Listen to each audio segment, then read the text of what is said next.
Hello student, welcome back on my YouTube channel Saif maths academy. Last class में हम लोगों ने डिस्कस किया था कंपैरिजन ऑफ रेशनल नंबर्स। उसमें हम लोगों ने देखा था कि कैसे दो रेशनल नंबर्स को कंपेयर करेंगे। Today we will discuss representation of rational number on the number line. Today we will learn how to represent rational numbers on the number line. इसमें हम कुछ क्वेश्चन लेंगे, उसके थ्रू हम सीखेंगे कि कैसे नंबर लाइन पे रेशनल नंबर्स को रिप्रेजेंट करेंगे। तो हमारे पास ये क्वेश्चन है, represent 4/5 on the number line. ये रेशनल नंबर 4/5 है, हमें इसे नंबर लाइन पे रिप्रेजेंट करना है। तो फर्स्ट ऑफ ऑल हम नंबर लाइन ड्रॉ कर लेते हैं।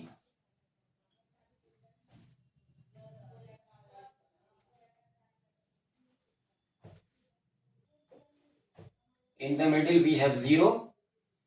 हमारे पास क्या है, रेशनल नंबर 4/5। यहाँ पे न्यूमरेटर डिनोमिनेटर से कम है, तो जब भी न्यूमरेटर डिनोमिनेटर से कम होगी तो उस रेशनल नंबर्स की वैल्यू हमेशा 0 और 1 के बीच में होगी।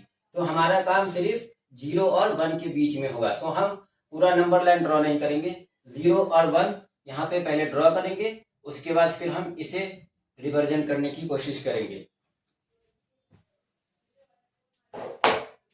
तो हमारा यहाँ पे इस तरफ 0 और यहाँ 0, यहाँ 1।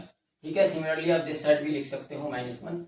नहीं भी लिखेंगे तो कोई बात नहीं, हमारा राइट पॉजिटिव रेशनल नंबर है तो राइट साइड से ही हमें मतलब है। ठीक है, यहाँ पे 4/5 का मतलब क्या है, 4 parts of 5 equal parts. 5 equal parts होगा, उसमें से हमें 4 पार्ट्स निकालना है। ठीक है, तो हमें 0 और 1 को 5 इक्वल पार्ट्स में पहले डिवाइड करना होगा। ठीक है,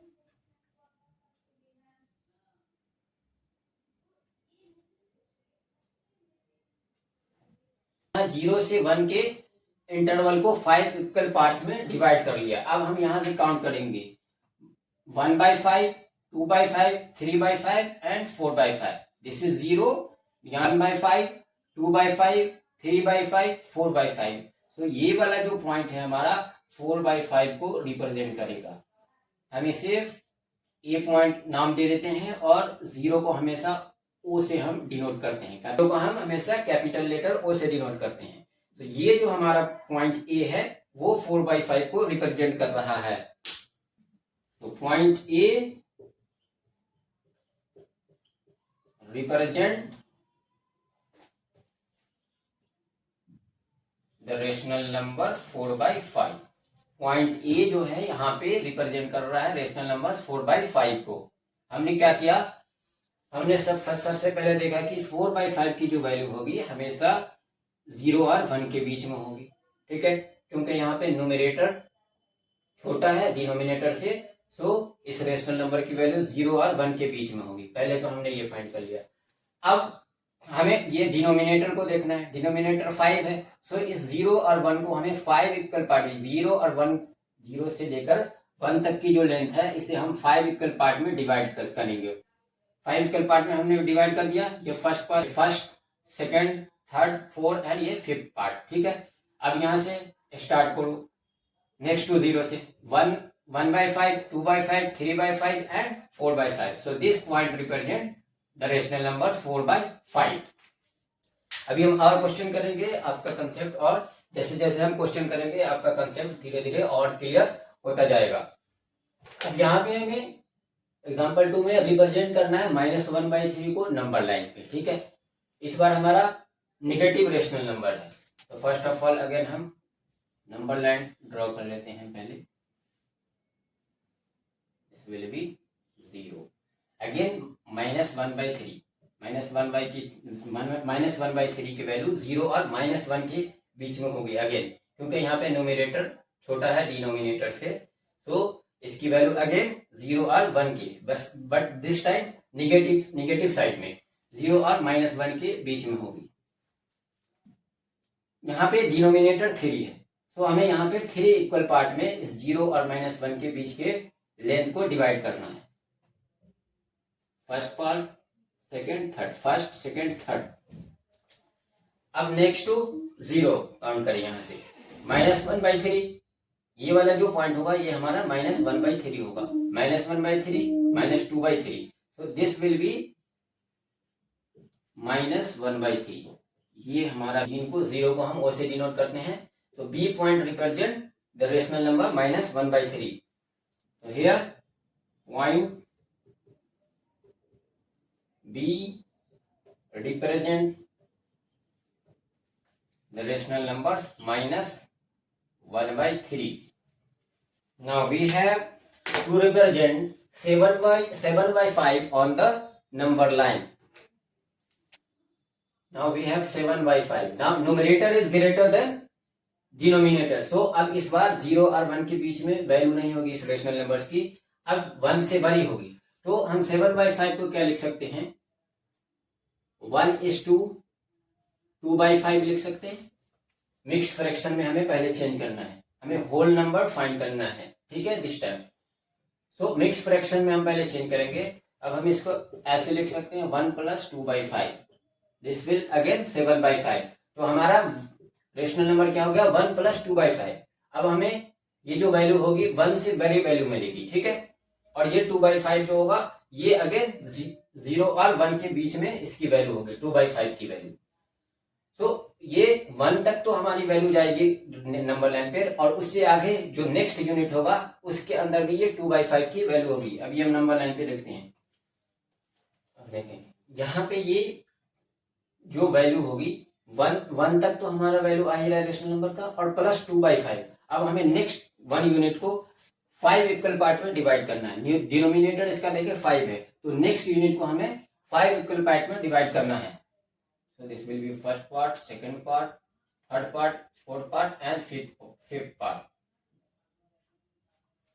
अब हमें क्या चाहिए, 2/5। सो नेक्स्ट टू यहाँ तक तो हमारा 1 आ गया। अब इसके नेक्स्ट वाले पॉइंट से हमें काउंट करना है 1/5, 2/5। सो दिस पॉइंट प्लस 2/5, 1 यहाँ तक तो 1 आ गया, प्लस 2/5 मिलके क्या आ जाएगा 7/5। So this point A represent the rational number 7/5।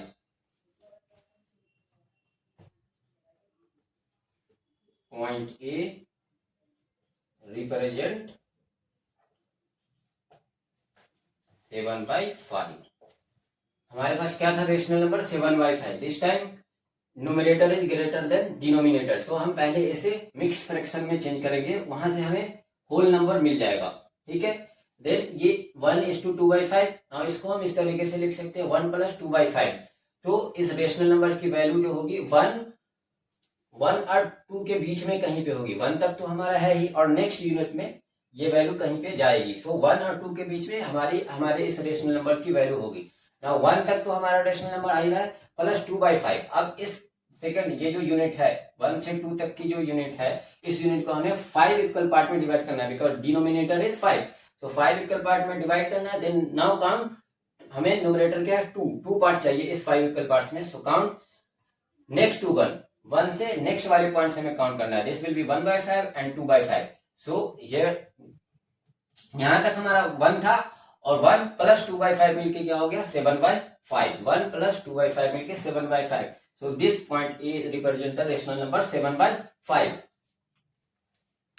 इस क्वेश्चन में हमें 3/4 और -3/4 दोनों को रेशनल नंबर पे रिप्रेजेंट करना है। तो 3/4 की वैल्यू 0 और 1 के बीच में होगी, एंड -3/4 की वैल्यू 0 और -1 के बीच में होगी, because numerator is smaller than denominator in both the rational number. So we have the rational and we have the number line. So 0, 1 and 0, -1. So first 3/4, 0 और 1 के बीच में वैल्यू होगी, ये हमारा 1 हो गया। 4 पार्ट में डिवाइड करना है, डिनोमिनेटर क्या है 4। सो 0 और 1 को हमें 4 पार्ट में डिवाइड करना है, 1, 2, 3 and 4. Now point next to 0, 1/4, 2/4, 3/4. So this point is 3/4. You can say A. This is the point A, represent 3/4. In the left hand side, again we have to divide the length of 0 and -1 into 4 equal parts. So this is 1, 3 and 4. 1, 2, 3 and 4. So now count next to 0. Minus 1 by 4, minus 2 by 4, minus 3 by 4. So minus 3 by 4. Point A represent 3 by 4 and point B represent minus 3 by 4.